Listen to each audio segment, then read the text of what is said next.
أحب الوفاء بشتى الصور، أحب الوفي الأمين الأغر. يفرق كل أمر حكيم أمرا من عندنا. وقال تعالى: إنا أنزلناه في ليلة القدر وما أدراك ما ليلة القدر ليلة القدر خير من ألف شهر. صدق الله العظيم. قال النبي صلى الله عليه وسلم: إذا كانت ليلة النصف شعبان قوموا ليلها وصوموا نهارها، أو كما قال عليه الصلاة والسلام. اللهم صل على سيدنا مولانا محمد في أول كلامنا. اللهم صل على سيدنا مولانا محمد في أوسط كلامنا. اللهم صل على سيدنا مولانا محمد في آخر كلامنا. اللهم لك الحمد كما أنت أهله، وافعل بنا ما أنت أهله، إنك أنت أهل التقوى وأهل المغفرة. اللهم صل على محمد وآله ألف ألف مرة. اللهم صل على محمد وآله ألف ألف مرة.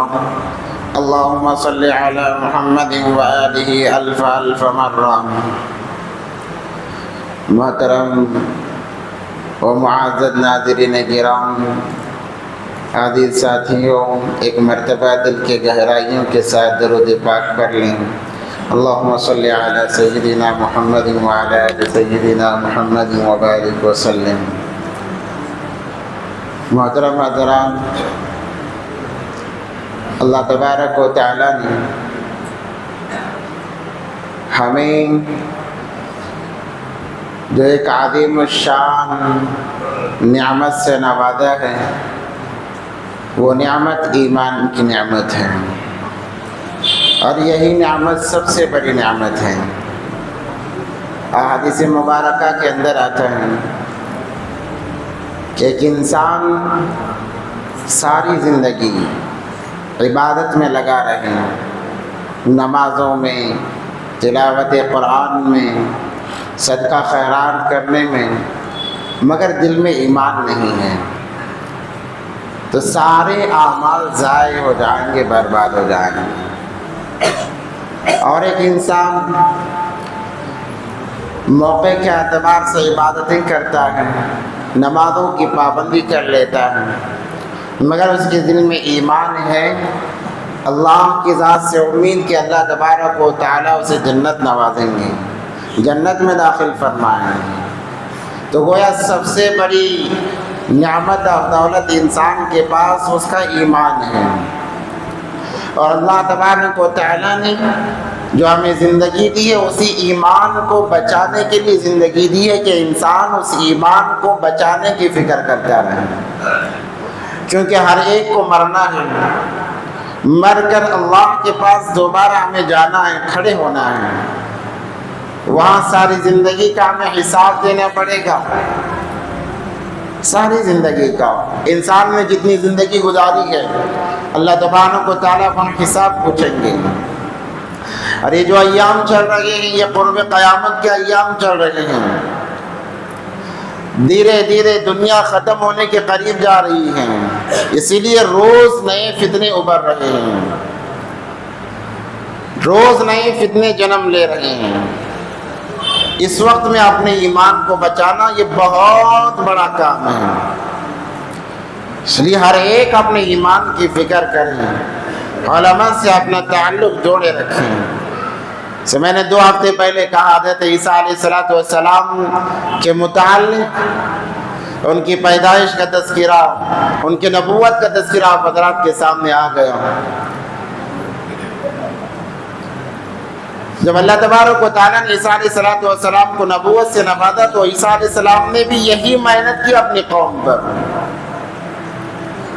مگر چونکہ جیسے دوسری قومیں باقی تھیں، نافرمان تھی، عیسیٰ علیہ السلام کی قوم نے بھی بغاوت کی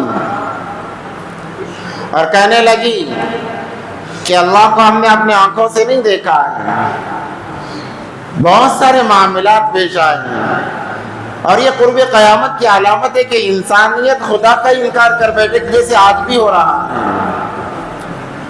جب جنت و جہنم کا تذکرہ کیا جاتا ہے، بہت سارے لوگوں کے دلوں میں خیالات آتے ہیں کہ جنت کو کس نے دیکھا ہے، جہنم کو کس نے دیکھا ہے، مرنے کے بعد زندگی ہے بھی یا نہیں یہ کسے معلوم ہے۔ یہ خیالات ایسے ہیں کہ انسان اس میں شکوک و شبہات میں پڑ جاتا ہے، شک کے دائرے میں انسان آ جاتا ہے، جس کی وجہ سے اس کا ایمان ڈگمگانے لگتا ہے۔ تو ہمیں شکوک و شبہات میں پڑنا نہیں ہے، ہمیں بنی اسرائیل کی قوم بننا نہیں ہے۔ ہم نبی پاک صلی اللہ علیہ وسلم کی امت میں ہیں، امت محمدیہ کا لقب دیا گیا۔ ہمارے سامنے نبی علیہ السلام کی ساری زندگی واضح طور پر ہے، پیدائش سے لے کر وفات تک، کہ نبی پاک صلی اللہ علیہ وسلم نے کیسی زندگی گزاری، کس وقت میں کیا عمل کیا، ساری چیزوں کو اللہ تبارک و تعالیٰ نے محفوظ کر کے رکھا ہے۔ جیسے شعبان کا مہینہ چل رہا ہے، ویسے بھی شعبان کا مہینہ بڑی فضیلتوں کا حامل ہے۔ نبی پاک صلی اللہ علیہ وسلم جیسے ہی رجب کا چاند دیکھتے تو اللہ سے دعا کرنے لگ جاتے کہ یا اللہ تو نے مجھے رجب تک پہنچایا ہے، شعبان بھی مجھے مل جائے اور رمضان تک مجھے پہنچا دے۔ اللہم بارک لنا فی رجب و شعبان وبلغنا رمضان، اور مجھے رمضان تک پہنچا۔ جب میں یہاں تک آ گیا ہوں، میری زندگی یہاں تک باقی ہے کہ رجب کا مہینہ مجھے مل گیا، اے اللہ اب مجھے اور ذری زندگی دے کہ میں رمضان کو مہینے کو پالوں، رمضان کے مہینے کو پالوں۔ کیوں؟ بہت بڑی فضیلت ہے رمضان المبارک کی۔ اس مہینے میں خاص کر کے نبی پاک صلی اللہ علیہ وسلم کثرت سے روزہ رکھا کرتے ہیں، کثرت سے روزہ رکھا کرتے ہیں۔ اور یہ مہینہ ہے بھی ویسا کہ انسان سارا مہینہ ترتیب بٹھا لے اپنے کاروبار کی، کام کاج کی، تاکہ جیسے ہی رمضان المبارک کا مہینہ شروع ہو جائے انسان مکمل فارغ ہو کر عبادتوں میں لگ جائے۔ صحابہ کرام کا معمول تھا، رجب اور شعبان کا مہینہ جب پا لیتے اپنے دنیاوی اعتبار سے تمام کاموں کی ترتیب بٹھا لیتے ہیں۔ رمضان میں صرف عبادت ہوتی، صرف اللہ کو یاد کرنا ہوتا، قرآن کی تلاوت ہوتی، کیوں پتہ نہیں اس کے بعد موقع ملے یا نہ ملے،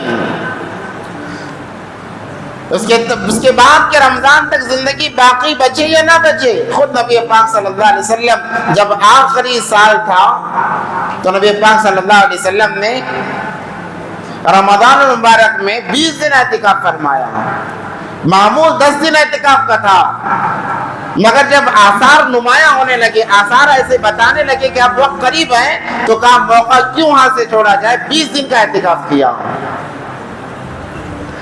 البتہ شعبان کا مہینہ بھی بڑی فضیلتوں کا حامل ہے۔ اس میں ایک رات ہے 15 شعبان، 14ویں شعبان کی رات میں جسے جاگ کر انسان عبادت میں لگاتا ہے، گزارتا ہے، بڑی فضیلت کے حامل ہے۔ 5 راتیں اللہ کو بہت زیادہ مقبول ہیں، 5 راتیں اللہ کو بہت زیادہ مقبول ہیں۔ شب برات جسے 15ویں شعبان کی رات کہا جاتا ہے، شب قدر رجب کے پہلی تاریخ کی رات، عیدین کی راتیں، بقرعید اور رمضان کی رات کہ دوسرے دن عید ہے، اس سے پہلے کی رات، یہ راتیں اللہ کو بہت زیادہ محبوب ہیں۔ انسان ان راتوں میں جو مانگتا ہے اللہ تبارک و تعالیٰ عطا فرما دیتے ہیں۔ جیسے اس مہینے کے اندر 15ویں شعبان کا تذکرہ ملتا ہے، اللہ نے قرآن میں وضاحت فرمائی، حامیم والکتاب المبین انا انزلناه فی لیلۃ مبارکۃ انا کنا منذرین فیها یفرق کل امر حکیم امرا من عندنا انا کنا مرسلین۔ بعض مفسرین فرماتے ہیں یہ آیات شب برات کے متعلق نازل ہوئی ہیں، شب برات کے متعلق اس کی افضلیت کو بتانے کے لیے کہ شب برات کتنی افضلیت والی رات ہے۔ نبی علیہ الصلوۃ والسلام نے فرمایا اذا كان ليلة النصف من شعبان، جب تم شعبان کے درمیانے حصے کو پالو، 15ویں تاریخ 14 تاریخ کو پالو، قوموا لیلہا، رات بھر کھڑے رہو، کیا مراد ہے؟ عبادت کرو، اللہ کے سامنے کھڑے ہو کر عبادت کرو، وصوموا نہارہا، اور اس کے اگلے دن کا روزہ رکھو۔ اگرچہ سند کے اعتبار سے یہ احادیث اتنی مضبوط نہیں ہے، مگر اتنی کثرت سے روایات احادیث مبارکہ کے اندر آتی ہیں کہ یہ حسن لذاتہ کے درجے تک پہنچا دیتی ہیں، حدیث کے وہ درجے ہیں، یعنی اتنی کثرت سے یہ حدیث ملتی ہے 15ویں شعبان کی احادیث الگ الگ صحابہ کرام سے، وہ بھی بڑے بڑے صحابہ کرام سے، کہ وہ صحیح کے درجے تک پہنچ جاتی ہیں۔ نبی پاک صلی اللہ علیہ وسلم ایک مرتبہ رات میں امی عائشہ رضی اللہ تعالیٰ عنہ کے لحاف میں لیٹے ہوئے تھے، اچانک اٹھ گئے اور غائب ہو گئے، چلے گئے۔ امی عائشہ رضی اللہ عنہ روایت کرتی ہیں کہ میں جب جاگی تو دیکھا میرا بستر تو خالی ہے، میں پریشان ہو گئی کہ کیا ہو گیا، تو میں نبی پاک صلی اللہ علیہ وسلم کو ڈھونڈنے کے لیے، تلاش کرنے کے لیے نکل گئی۔ چلتے چلتے میں نے دیکھا جنت البقیع کے اندر سے آوازیں آ رہی ہیں، رونے کی آواز آ رہی ہے، تو میں نے وہاں جا کر دیکھا نبی پاک صلی اللہ علیہ وسلم سجدے میں اور رو رہے ہیں، یا بعض روایت میں یوں آتا ہے کہ وہ سجدے میں کچھ دعائیں کر رہے ہیں، حرکت بھی نہیں ہے۔ امی عائشہ رضی اللہ عنہ فرماتی ہے مجھے ڈر ہوا کہ کہیں نبی کا انتقال تو نہیں ہو گیا، میں نے جا کر ہلکا تلووں کو چھوا تو گرماہٹ محسوس ہوئی، تب جا کر مجھے یقین ہوا کہ زندہ ہے۔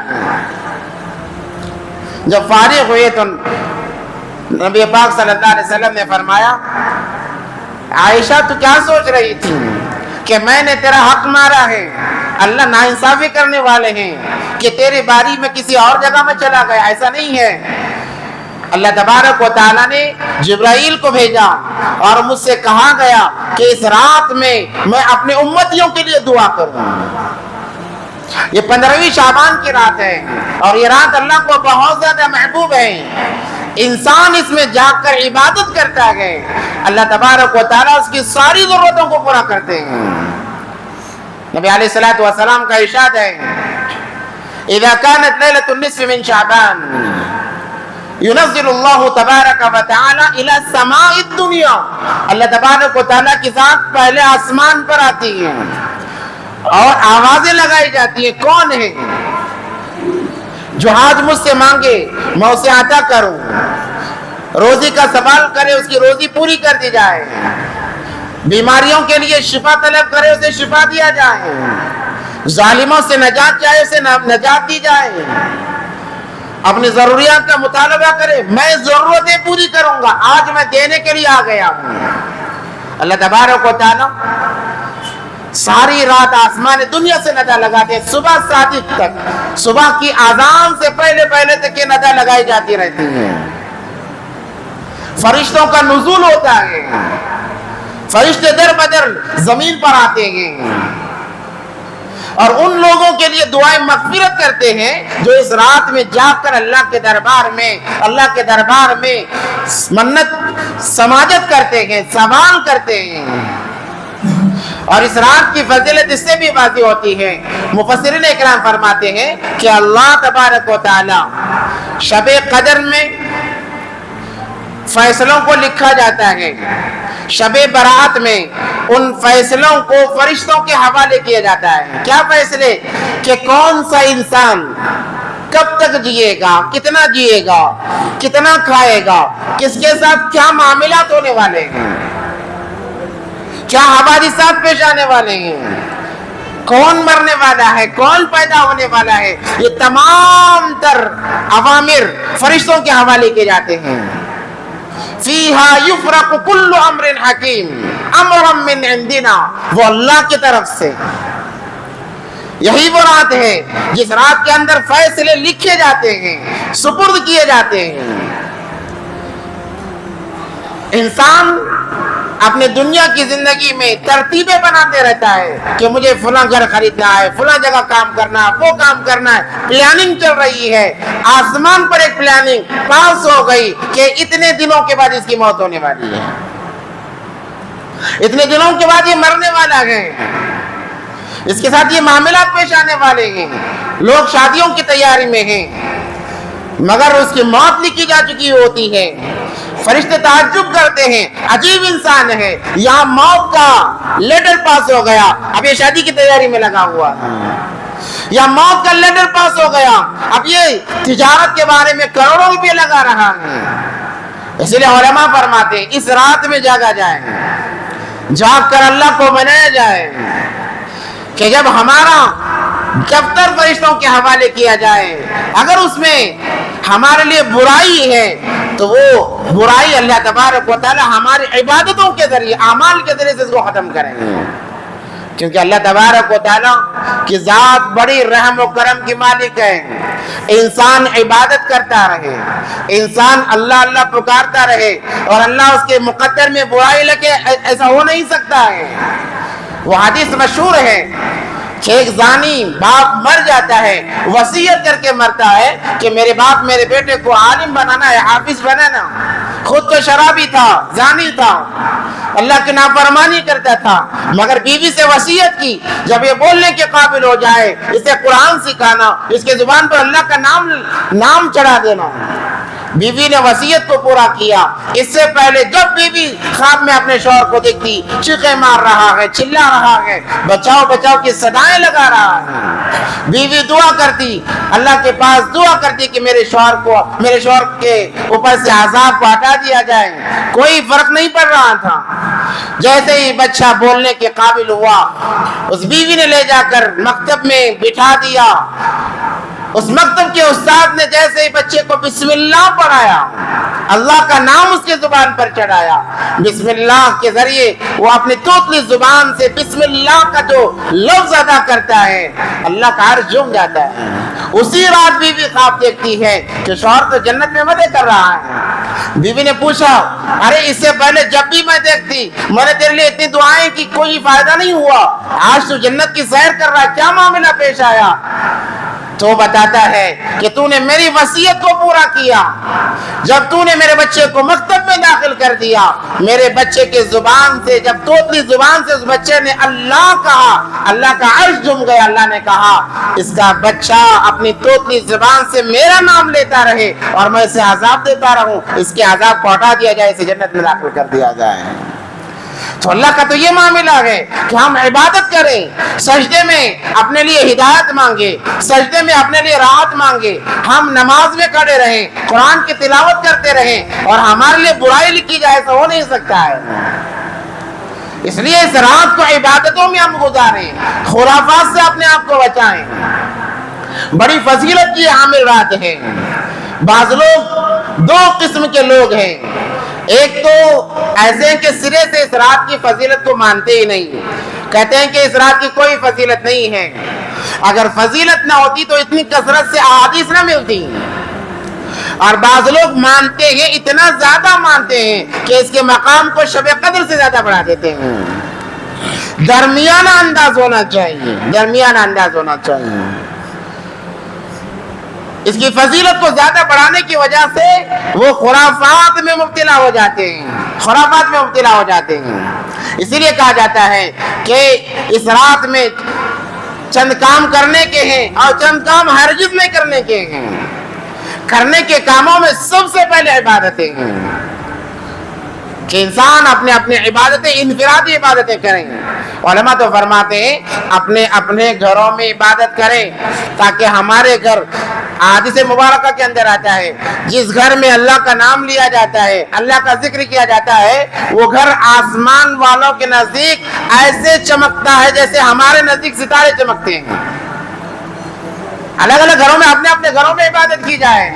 چونکہ انسان جب گھر میں ہوتا ہے تو اس پر سستی زیادہ چڑھ جاتی ہے, وہ عبادتیں نہیں کر پاتا. اس لیے مساجد کو کھول کر رکھنے کا نظام کیا جاتا ہے تاکہ مساجد میں یکسوئی کے ساتھ میں انسان گھر میں رہتا ہے, کام نکل آتا ہے, بچوں کا کام نکل آیا, خود اپنا ذاتی کام نکل آیا, تو انسان کو عبادت میں یکسوئی نہیں ہوتی, تنہائی نہیں ہوتی. مساجد میں چونکہ کوئی کام نہیں ہوتا ہے اس لیے انسان آرام سے عبادت کر سکتا ہے, اسی لیے مساجد میں بلایا جاتا ہے کہ انسان یکسوئی کے ساتھ میں عبادتیں کریں. کرنے کے کاموں میں سب سے اول نمبر عبادت ہے. عبادتوں میں نماز اور قرآن کی تلاوت, نماز اور قرآن کی تلاوت. آپ جتنے چاہے نوافل پڑھیں, قضائے عمری کی نمازیں یادیں پڑھیں, عبادتوں میں اپنے آپ کو لگائیں, قرآن کی تلاوت کریں. یہ رات قرآن کی تلاوت کی ہے, نمازوں کے ادا کرنے کی رات ہے, ذکر و اذکار کی رات ہے. کوئی لمحہ ہمارا ضائع نہ ہو. یہ کرنے کے کام ہیں, اور نہیں کرنے کے کام بہت سارے ہیں جس میں آج کا مسلمان خصوصی اعتبار سے مبتلا ہے. ان کاموں میں سب سے پہلا کام یہ ہے کہ انسان اس رات میں یہ سوچتا ہے, خیال کرتا ہے کہ جو ہمارے بڑے مر گئے ہیں اس رات میں واپس آتے ہیں. اس لیے گھروں کو سجایا جاتا ہے, ان کے کمروں کو سجایا جاتا ہے. بعض جگہ جو چیزیں ان کے کھانے کی تھی, جو کپڑے ان کے پہننے کے تھے, ان کے کمرے میں وہ چیزیں اور وہ کپڑے رکھے جاتے ہیں. یہ عقیدہ ہمیں شرک تک لے جا کر چھوڑے گا. ان خرافات سے ہم بچیں.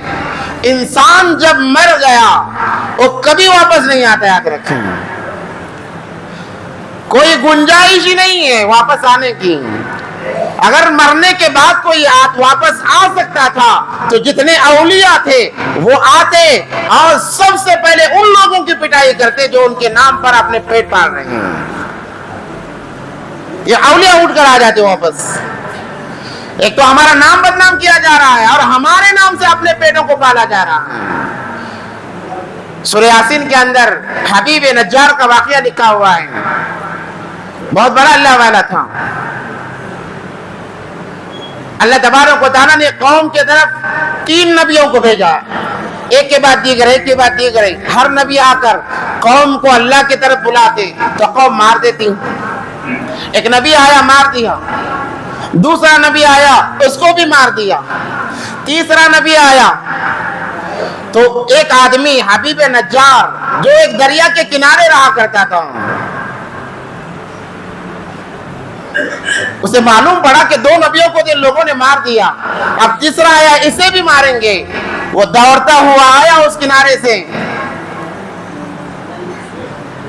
دوڑتا ہوا آیا اور آ کر اپنے قوم سے بات کرنے لگا. اے قوم, یہ اللہ کے نبی برگزیدہ بندے ہیں, یہ معصوم ہیں, انہیں نہ مارو, تمہارے بھلائی کے لیے آئے ہیں. وَإِذَا أَقْصَى الْمَدِينَةِ رَجُلٌ يَسْعَىٰ, کہ دوڑتا ہوا آیا اور آ کر بولنے لگا اپنے قوم کو, سنانے لگا, سمجھانے لگا. قوم نے نبی کو چھوڑا اور اسے مار دیا کہ تو بھی ان کے ساتھ ملا ہوا ہے. قوم نے مار دیا. اب یہ جب مر کر گیا ہے اللہ تبارک و تعالیٰ کے سامنے اسے پیش کیا گیا. اللہ نے پوچھا کیسے تیری موت ہوئی؟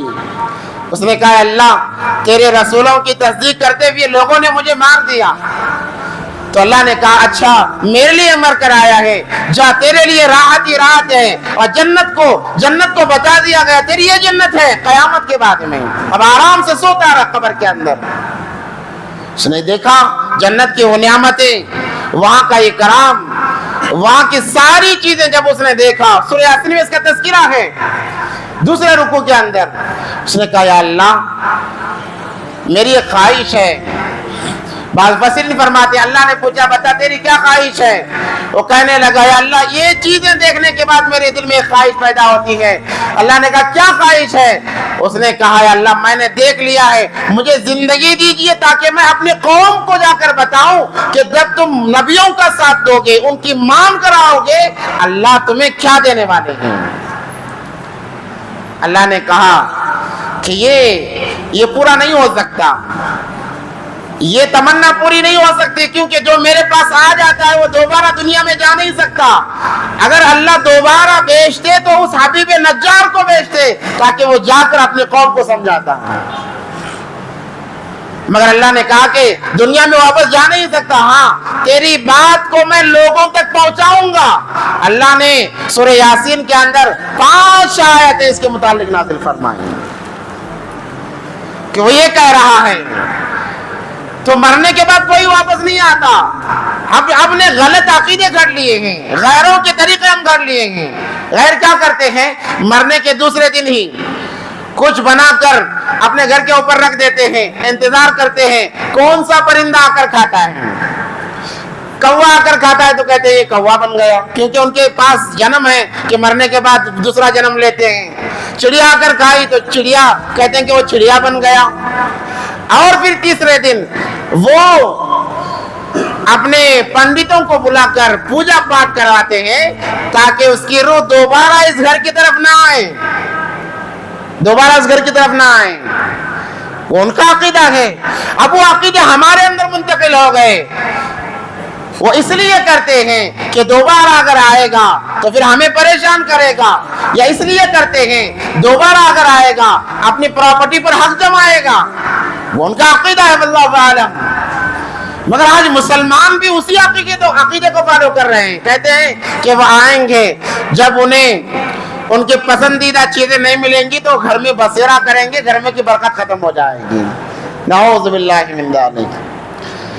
روح ارواح کے آنے سے گھر میں برکت ختم نہیں ہوتی، نمازوں کے چھوڑنے سے گھر میں برکت ختم ہوتی ہے۔ یہ ہمارا عقیدہ ہم نے بنا لیا ہے۔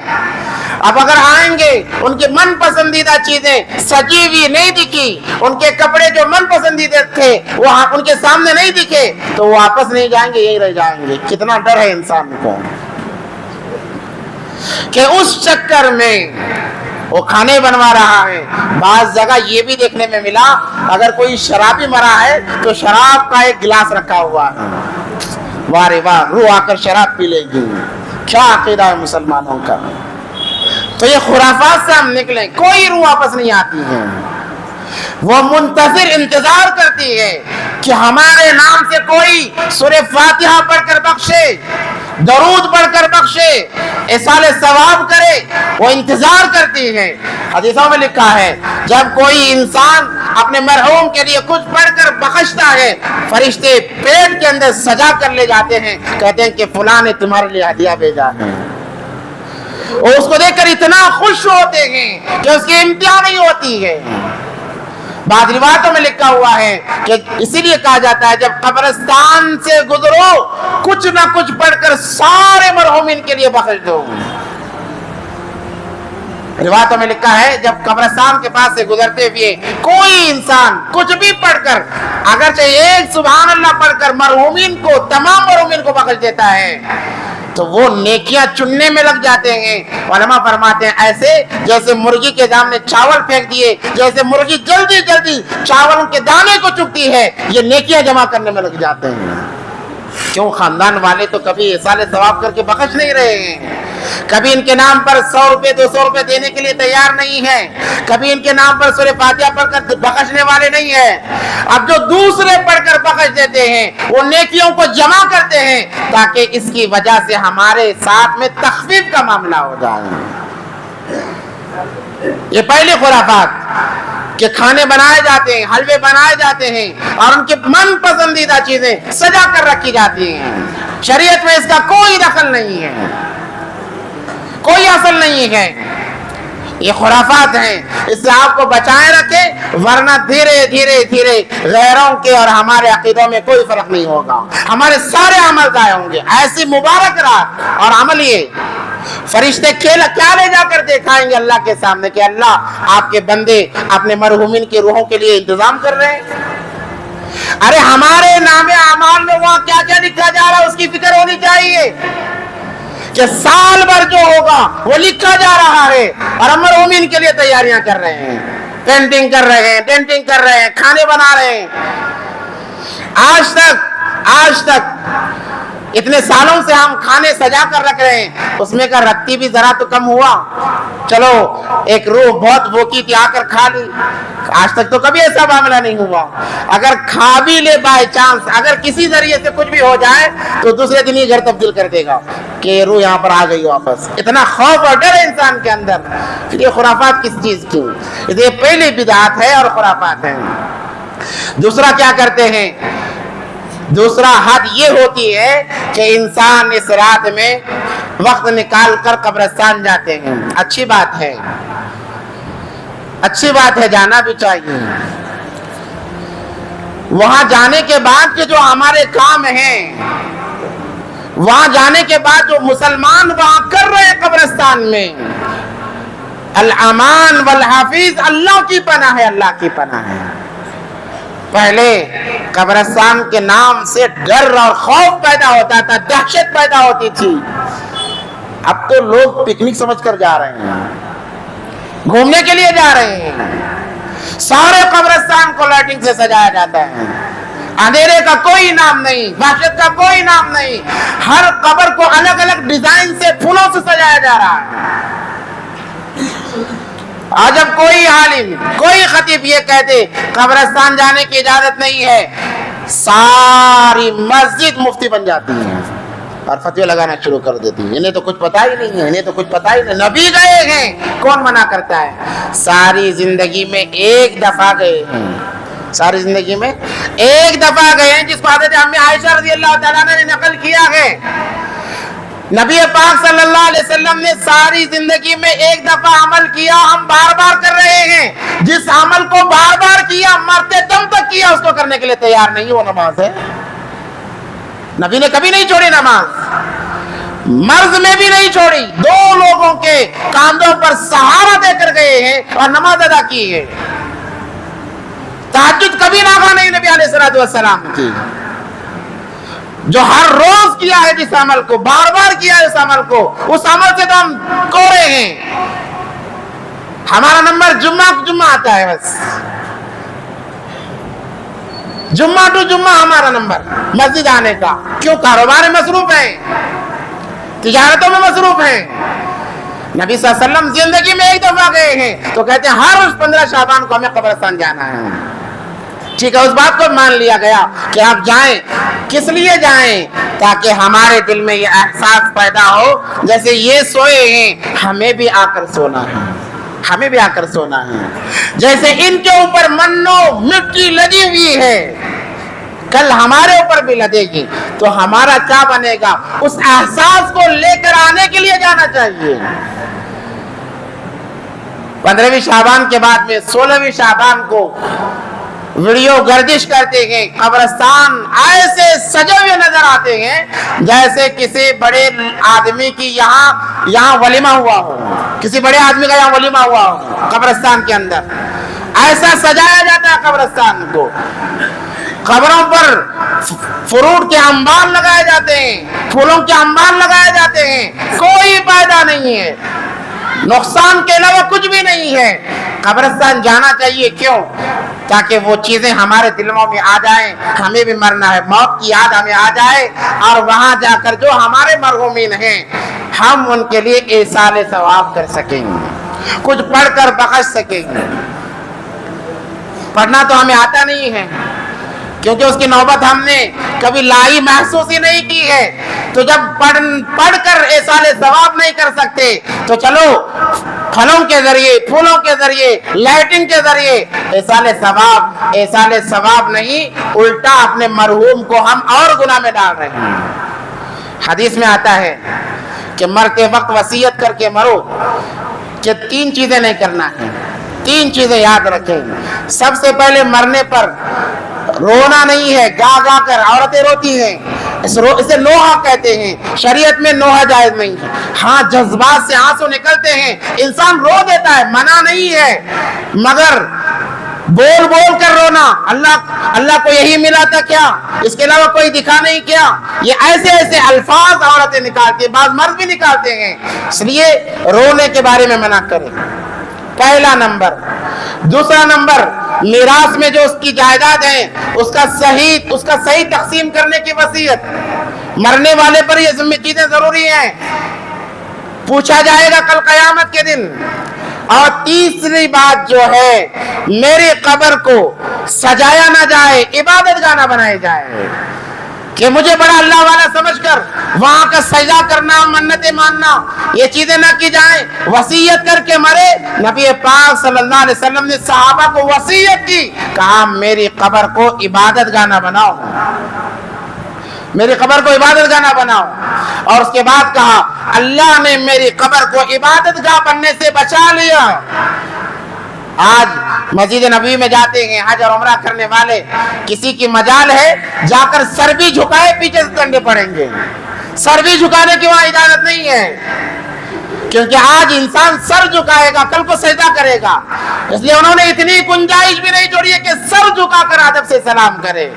اس چیز پہ ہم محروم ہو گئے کیونکہ ہم نے خرافات کو اتنا آگے بڑھا دیا ہے کہ ہمارے نام سے ہی بعض لوگ ڈر جاتے ہیں، ارے یہ تو مشرکانہ عمل کرنے والے ہیں، یہ تو مشرکانہ عمل کرنے والے ہیں، تو مرنے والے پر یہ ضروری ہوتی ہیں۔ اس کے باوجود بھی اگر کوئی قبر پر جا کر منت مانگتا ہے، سجدہ کرتا ہے، تو قبر والے پر عذاب کو بڑھا دیا جاتا ہے۔ اللہ کہتے ہیں تجھے بول کر آنا تھا، مرنے سے پہلے وصیت لکھ کر آنا تھا، تم نے وصیت کیوں نہیں کی؟ بعض لوگ اللہ کو ناراض کر کے مر جاتے ہیں، انسان سے غلطی ہو گئی، توبہ کی توفیق نہیں ہوئی، مر گیا، اب عذابات اس پر ہیں، عذابات اس پر ہیں۔ روزانہ کے عذابات کیا کم تھے کہ 15 شعبان میں جا کر اور بڑھا کر ہم آ رہے ہیں، کہ اور ذرا مرو، اور ذرا جلو، اور ذرا نصف نابود ہو جاؤ۔ تو یہ خرافات کے کام ہیں کہ قبروں کو ایسا پھولوں سے سجایا جاتا ہے، ہمارے لاکھوں روپیوں کے پھول ان کے عذاب کو رتی برابر بھی کم کرنے والے نہیں ہیں۔ ہمارا لائٹنگ سجانا قبر کے اطراف میں ان کے عذاب کو رتی برابر کم کرنے والا نہیں ہے۔ ان کے نام سے ان کے کھانے بنا کر رکھنا ان کے عذاب میں رتی برابر کمی لانے والا نہیں ہے۔ ہاں وہی مسجد میں ہم بیٹھ کر، گھر میں بیٹھ کر بیوی بچوں کے ساتھ میں ان کے لیے چلو 100 مرتبہ سورہ اخلاص پڑھ لیں گے، 100 مرتبہ سورہ فاتحہ پڑھ لیں گے، یہ نظام بنائیں اپنے گھروں کی مستورات میں۔ اگر ہم مسجد آ رہے ہیں بول کر آئیں اپنی بیوی بچوں کو کہ تم اتنے مرتبہ سورہ فاتحہ پڑھو، سورہ اخلاص قل هو اللہ احد پڑھو، سورہ کوثر انا اعطیناک الکوثر پڑھو، اور تاکید کر کے آؤ۔ آپ جب جاؤ سب مل کر دعا کرو اپنے مرحومین کے لیے، یا اللہ میں نے بھی پڑھا ہے، میری عورتوں نے بھی پڑھا ہے، بچوں نے بھی پڑھا ہے، یا اللہ اس کا ثواب سارے انبیاء، سارے اولیاء، سارے اتقیاء، سارے امت محمدیہ کے فرما برداروں تک پہنچا کر ہمارے مرحوم کو بھی پہنچا دے۔ یہ احسان ثواب کرنے کا طریقہ ہے۔ علماء فرماتے ہیں جتنوں کا ہم نے نام لیا ہر ایک کے نام سے ایک ایک نیکی، اور اس پڑھنے پہ جتنے نیکیاں ہیں تمام ہمارے مرحومین کو پہنچا دے جائیں گے۔ کتنا بڑا فائدہ ہوا۔ پھر وہ چاہیں گے کہ 15 شعبان ہر بار آئے تاکہ یہ ہمارے گھر والے ہمارے لیے احسان ثواب کریں۔ اس کے علاوہ اگر ہم جا کر قبر کو سجائیں گے، پھول برسائیں گے، ان کے عذاب میں اضافہ ہوگا، کوئی کمی نہیں ہوگی۔ یہ خرافات ہیں، یہ غیروں سے آئے ہیں، یہ ہمارا طریقہ نہیں ہے۔ اگرچہ بعض لوگوں کو غصہ آتا ہے کہ قبر پر پھول چڑھانے سے منع کیا جائے، آپ سوچیں، آپ کا غصہ اپنے الگ رکھیں، آپ تنہائی میں بیٹھ کر سوچیں کہ میں 10,000 کے پھول خرید رہا ہوں اور لے جا کر قبر پر ڈال رہا ہوں، اس سے کس کو کیا فائدہ ہو رہا ہے؟ آپ یہ سوچیں۔ میت کو فائدہ ہو رہا ہے، کیا فائدہ ہو رہا ہے، کیسے فائدہ ہو رہا ہے؟ کیا پھول میت پہن رہی ہے؟ کیا پھولوں میں میت سو رہی ہے؟ کیا فائدہ ہو رہا ہے؟ جب فائدہ نہیں تو پھر 10,000 ہمارے کہاں چلے گئے؟ ہمیں بھی مرنے کے بعد جواب دینا ہے، اس میت کو بھی جواب دینا پڑے گا۔ اس سے اچھا یہ ہوتا کہ ان کے نام سے آپ غریبوں میں کھلا دیتے، غریبوں پر کپڑا پہنا دیتے، یا کسی چیز میں لگا دیتے، خیر کے کام میں لگا دیتے ان کے نام سے، تو وہ چیزیں جب تک باقی رہتی تب تک انہیں ثواب ملتا۔ اس کے علاوہ ہم ڈال کر آ جاتے ہیں، ہم دیکھتے بھی نہیں ہیں، ڈال کر آنے کے بعد میں وہ مرجھا کر ختم ہو جاتے ہیں، کوئی فائدہ نہیں ہے، کوئی فائدہ نہیں ہے۔ اس لیے ان خرافات سے ہم نکلیں۔ یہ رات خرافات کے لیے نہیں ہے، یہ رات عبادت کے لیے ہے۔ جیسے میں نے کہا اذا كانت ليلة النصف من شعبان ينزل الله تبارک و تعالی الى سماء الدنیا، پہلے آسمان پر آ کر ندا لگاتے ہیں، مجھ سے مانگے میں دینے والا ہوں، میں دینے کے لیے تیار بیٹھا ہوں۔ مگر ہم لوگ کیا کرتے ہیں؟ خرافات میں وقت لگا دیتے ہیں، اور نوجوان ویلنگوں میں وقت لگا دیتے ہیں، جس کے لیے ماں باپ کے لیے درد سر بن جاتے ہیں، کئی لوگ مر جاتے ہیں۔ اللہ مغفرت کرنے کا وعدہ کر کے کہتے ہیں کہ مانگو مغفرت کروں گا۔ اگر ہم خرافات میں رہے تو پھر ہمارا کیا انجام ہوگا؟ اسی رات میں اللہ سب کی مغفرت کرتے ہیں۔ حدیث میں آتا ہے بنو کلب ایک قبیلہ تھا، اس کے پاس اتنی بکریاں تھی، ہزاروں کی تعداد میں بکریاں۔ نبی علیہ السلام فرماتے ہیں 15ویں شعبان کی رات میں اللہ تبارک و تعالی بنو کلب کی جتنی بکریاں ہیں ان کے بدن پر کتنے بال ہیں، ایک بکری کے بدن پر کتنے کروڑوں بال ہوتے ہیں، بنو کلب کی جتنی بکریاں ہیں۔ اس قبیلے کا نام اس لیے لیا گیا کہ اس وقت میں عرب میں سب سے زیادہ بکریاں اسی قبیلے اور خاندان والوں کے پاس تھی۔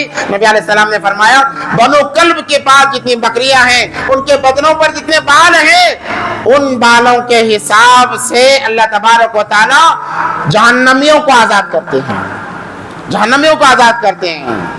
اگر ہم ان کی قبروں پر پھول چڑھا کر لائٹنگ سجا کر کھانے لگائیں گے تو کیا ہمارے مرحوم اور مرحومہ کی مغفرت ہوگی؟ نہیں ہوگی۔ اللہ ساروں کی مغفرت کر دیتے ہیں مگر خرافات کرنے والوں کی نہیں۔ اس میں 6 لوگ ایسے ہیں جن کی اس رات میں بھی مغفرت نہیں ہوتی، 6 لوگ ایسے ہیں، ایسی مقدس رات میں بھی مغفرت نہیں ہوتی۔ سب سے پہلا شرک کرنے والا، اللہ کے ساتھ جوڑنے والا کہ اللہ تو ہے ہی ہے، فلاں کے علاوہ اللہ بھی نہیں ہے، یعنی اگر وہ ولی بولیں گے اللہ کو تبھی اللہ کریں گے، اللہ کسی ولی کے محتاج نہیں، یاد رکھو۔ ماں اپنے بچے کو دودھ پلانے کے لیے اپنے شوہر کی محتاج نہیں ہے کہ شوہر بولے گا تو ماں دودھ پلائے گی، ایسا نہیں ہے۔ باپ اپنے بچوں پر خرچ کرنے کے لیے بیوی کا محتاج نہیں ہے کہ بیوی بولے گی تبھی خرچ کرے گا، ایسا نہیں ہے، وہ کماتا ہی ہے خرچ کرنے کے لیے اولاد پر۔ اللہ نے ماں کے سینے میں دودھ رکھا ہی اس لیے کہ وہ بچے کو دودھ پلائے، اللہ ہے ہی اس لیے کہ وہ اپنے بندوں کی ضرورتوں کو پورا کرے۔ یہ غلط خیال نکالیں کہ فلاں ولی بولیں گے تب اللہ کریں گے، ایسا نہیں ہے۔ اللہ کی ذات ہمیشہ سے بندوں سے محبت کرتی ہے، 70 ماہوں سے زیادہ محبت کرتی ہے۔ ایک ماں اپنے شوہر کی محتاج نہیں بچے پر شفقت کرنے کے لیے، اللہ کی 70 ماہوں سے زیادہ محبت کرنے والے ولی کے محتاج رہیں گے کیا؟ ہم مانگے تو صحیح اللہ تبارک و تعالیٰ، شرک نہ کریں، شرک کرنے والے کی معافی نہیں ہوگی اس رات میں۔ اللہ کہیں گے جاؤ جسے تو مانگ رہا ہے اسی سے مانگتا ہے۔ اگرچہ دنیا میں بعض لوگ عورتیں کہتی ہیں ہم فلاں جگہ گئے ہماری منت پوری ہو گئی، آج تم ایک پتھر اپنے گھر میں لا کر رکھو اور اس سے مانگنا شروع کرو، اللہ اس سے بھی تمہاری ضرورتیں پوری کرائے گا، مگر مرنے کے بعد حساب دینا پڑے گا۔ اسی کو تو شرک کہتے ہیں، اسی کو تو شرک کہتے ہیں۔ اللہ کو مان لینا کافی نہیں ہے، اللہ ہی کو ماننا اصل ضروری ہے۔ اللہ کو تو ہر کوئی مانتا ہے، نام الگ الگ ہیں، نام الگ الگ ہیں، کرسچنز الگ لیتے ہیں، ہندو الگ لیتے ہیں، برہمن الگ لیتے ہیں، الگ الگ نام، ہر کوئی اللہ کو مانتا ہے، وہ بھی آخر میں جا کر ایک اللہ کو ہی بولتے ہیں، مگر مسلمان ایسا نہیں، وہ کہے گا اللہ ہے نہیں، اللہ ہی ہے، اللہ ہی ہے، اللہ کے علاوہ کوئی نہیں ہے، یہ مسلمان کی شان ہے۔ تو جو شرک کرتا ہے اللہ تبارک و تعالیٰ کبھی اسے معاف نہیں کریں گے۔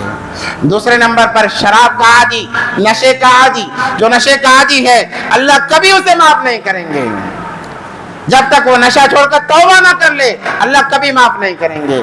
تیسرے نمبر پر وقت ہو رہا ہے، مختصر عرض کرتا چلوں، تشریح انشاءاللہ بعد میں ہوگی۔ تیسرے نمبر پر ماں باپ کو ستانے والا، جو انسان ماں باپ کو ستاتا ہے اللہ ایسی مقدس رات میں بھی اس کی مغفرت نہیں۔